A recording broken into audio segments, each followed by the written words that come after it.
உணவே மருந்துன்னு சொல்லி பெரியவங்க சும்மாவாங்க சொன்னாங்க. அட ஆமாங்க, உங்க வீட்லயும் வயசானவங்க, பெரியவங்க, குழந்தைங்க அதுலயும் பெண் குழந்தைகள் இருக்காங்க அப்படின்னு சொன்னாக்கா, கட்டாயம் இந்த மாதிரி பிரேக்ஃபாஸ்ட்ட வாரத்துல 2 வாட்டியாச்சும் குடுத்து பழக்கி பாருங்க. அதுக்கப்புறம் கை, கால் வலி, மூட்டு வலி, முதுகு வலி அவ்வளவு ஏங்க பீரியட்ஸ் பெயின், பிசிஓடின்னு சொல்லி எல்லாத்துல இருந்துமே பெர்மனன்ட்டா ரிலீஃப் கிடைக்கும். அதுக்கு முதல்ல நல்லா 1 கப் அளவுக்கு உருட்டு உளுந்து எடுத்துட்டு இந்த மாதிரி அடிகனமான ஒரு இரும்பு பாத்திரத்துல நல்லா லோ ஃப்ளேம்ல வச்சுட்டு பொன்னிறமா வறுத்து எடுத்துக்கணும்.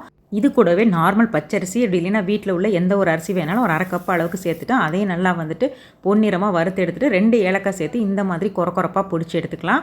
அதில் கொஞ்சமாக உப்பு சேர்த்துட்டு கொஞ்சம் கொஞ்சமாக தண்ணி சேர்த்து இந்த அளவுக்கு வந்து பிணைஞ்சு எடுத்துக்கணும். ஃபஸ்ட்டு பார்த்தீங்கன்னா சின்ன சின்ன கட்டிகள் இருக்கிற மாதிரி இருக்கும். அதை அப்படியே மிக்ஸி ஜாருக்கு ட்ரான்ஸ்ஃபர் பண்ணி சும்மா ஒரே ஒரு ஓட்டி எடுத்தோம் அப்படின்னு சொன்னாக்க நல்லா உதிராக கிடச்சிரும். அதுக்கப்புறம் எப்பவும் போல் நம்ம ஸ்டீமர் பிளேட்டு அப்படி இல்லைன்னா இட்லி பாத்திரத்தில் ஒரு 12லேருந்து 15 நிமிஷம் மீடியம் ஃப்ளேமில் வேக வச்சு எடுத்தோம்னா சும்மா ஜம்முன்னு வீடே மணக்கிற உளுந்து புட்டு ரெடி ஆகிடும்.